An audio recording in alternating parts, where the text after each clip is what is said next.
Hey there, geeks and geekettes, it's Mass Movement review time, and this time, Cloak and Dagger. Ooh.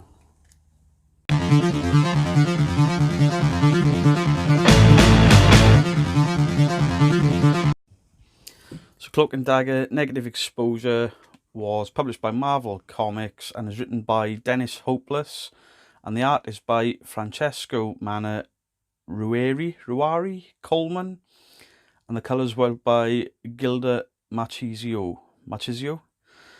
I'm really bad at pronouncing names. The book was released on the 27th of March 2019. It was first originally released as a digital first by Marvel. So before I get further into this book, I'd like you guys to help me out with my channel by hitting the like button, sharing, subscribing, commenting, all that stuff.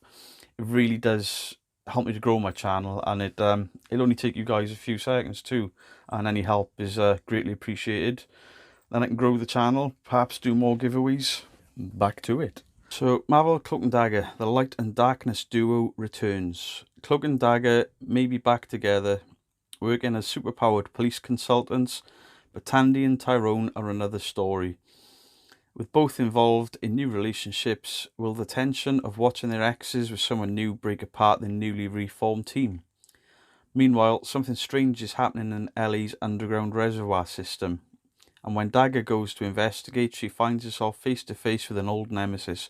Mr. Negative has returned, and he has plans to stretch Cloak's powers to the physical limits and summon an eldritch dark force god to Earth. Can Cloak and Dagger protect Ellie from the Devourer? And can they admit their true feelings for each other before darkness consumes them both? So I haven't read a lot of Cloak and Dagger recently. I've read some old Cloak and Dagger, and I quite enjoy it. I also enjoyed the TV show. So Negative Exposure starts with Tyrone, aka Cloak, and Tandy, aka Dagger, separated relationship wise. To my knowledge, they were a couple in the books for a very long time.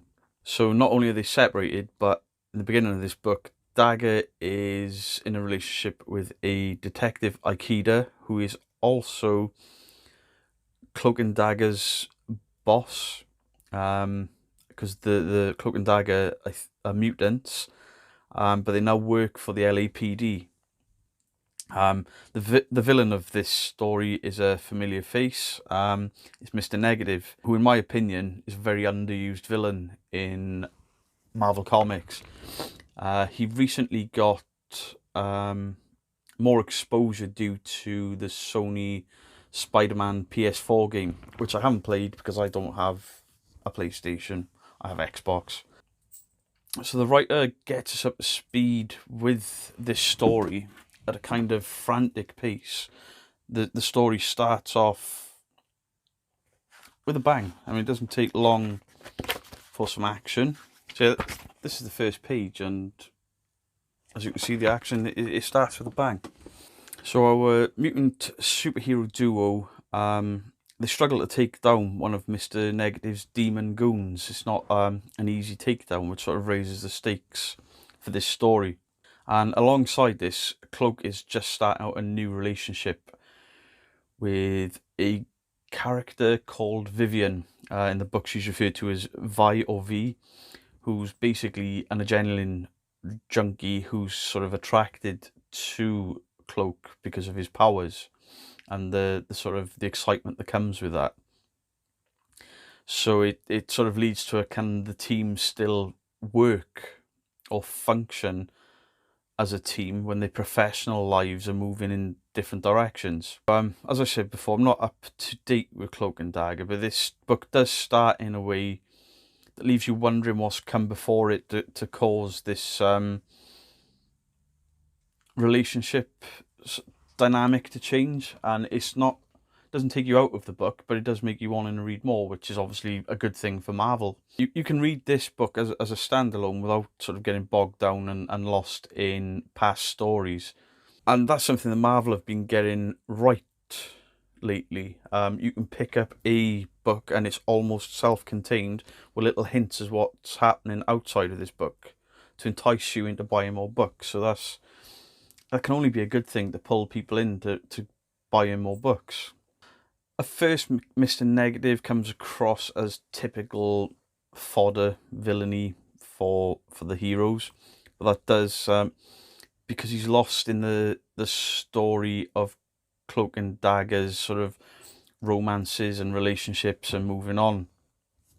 And the relationship drama does take center stage at first, and it is kind of off-putting, but thankfully they pull back on the relationship stuff later on in the book, and it lets Mr. Negative shine through. See what I did there?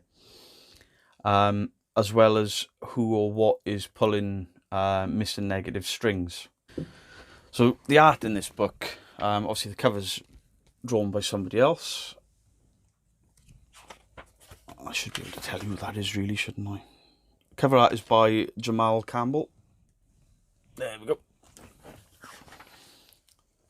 Yeah, the art in this book is so good. This is something else that Marvel are absolutely nailing lately. A lot of the books, it feels like everything's drawn by the same artists, and I know they're not. So all the artists seem to be on one page creating one universe, which is only a good thing. I mean, there's nothing more disjointing than reading from one book to another, and the art drastically changes where it doesn't even look like these stories could. And I've seen it. I've seen an Avengers book where the art changes midway through, and it completely took me out of it.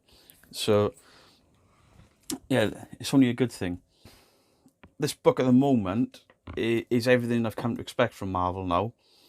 It's stunning to look at. Cloak's travelling into the dark is a highlight of the book for me. I absolutely loved what they've done with Cloak. As usual, this is a spoiler-free review, so I won't spoil it for you.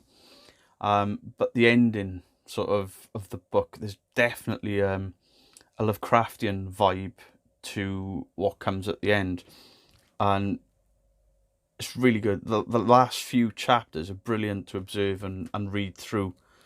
The monsters and villains are drawn and coloured to absolute perfection, as are the superheroes.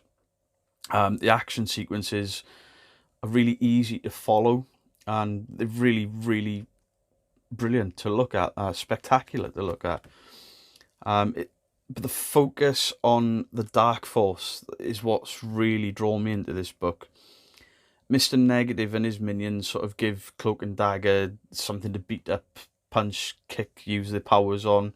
And that's cool because we want to see that in a comic book. But the Dark Force is the focal point, and Cloak's powers, to me, have always been really cool. But the writer on this book, Hopeless, he takes us on a much deeper journey into the Dark Force, literally and figuratively, into exactly how Cloak's powers work. So Cloak's growing confidence, and through that his fear in his powers, gives us as a reader an intriguing sort of arc to follow with him.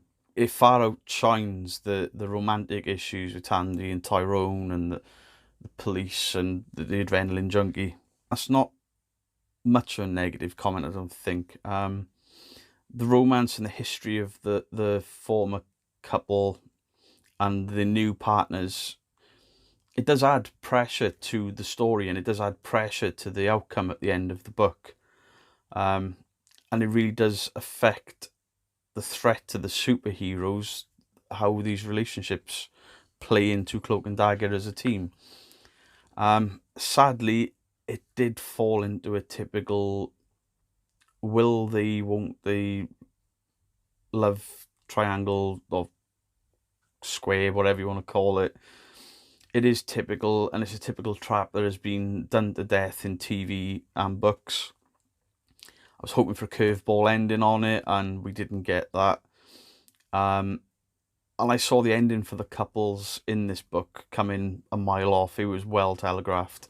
And that's a shame, because I like my books to have me hooked and to throw the curveballs at me. So, is it any good? Well, Yes, it is. This isn't just sort of a serviceable read. The new insight on the Dark Force was especially well done. Fans of Cloak and Dagger that are up to date will probably enjoy this book, whereas casual readers like myself, or even newer fans, fans of the TV show that are looking for an onboarding book, will find a lot in here to digest. And this book will make newcomers want to read the previous book, which is obviously a design by Marvel that they're doing quite well. This book is written as a self-contained story, but I suggest reading the previous book to see where the characters are at now and how they've got to the point at the start of this book. But obviously, if you're up to date, then this is a good book. So my review for this book would be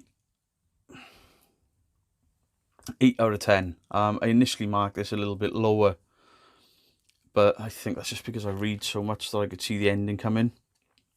But the negatives of why this is marked down to an 8 are the signposted relationship dynamics. Even the newest of readers to comic books, to me, will see what's coming at the end in regards to the relationships a mile off. And that really did sort of take me out of the book a little bit. I do think newer readers are going to need to read the previous story to understand where the beginning of this book is. If you've never read any Cloak and Dagger before, I imagine the beginning of this book, you're not gonna know what's going on at all. But on the whole, I really enjoyed it. I absolutely loved the art. I love the villains. Mr. Negative, as I said before, he's a great villain that's underused in Marvel, and it was great to see him. Obviously, the villain pulling his strings was done really well. The art of that villain, of the other villain, sorry, absolutely outstanding. Marvel, for me, are absolutely nailing it in books right now. I haven't read a bad book recently, and I'm getting a lot of these through Mass Movement. So that's my review of Cloak and Dagger Negative Exposure. 8 out of 10, and maybe I'm being a little bit generous there, but there was the good in this book far outweighed the bad. So guys, check out Mass Movement down in the description below. I'll leave a link there for them. Go and check out their social media too. They have links all over the actual website for their social media where you can get involved in conversations. There's a lot of content out there for you on Mass Movement. So I've been your bearded geek. They've been Cloak and Dagger. Thanks for tuning in, and I'll see you guys soon. Goodbye.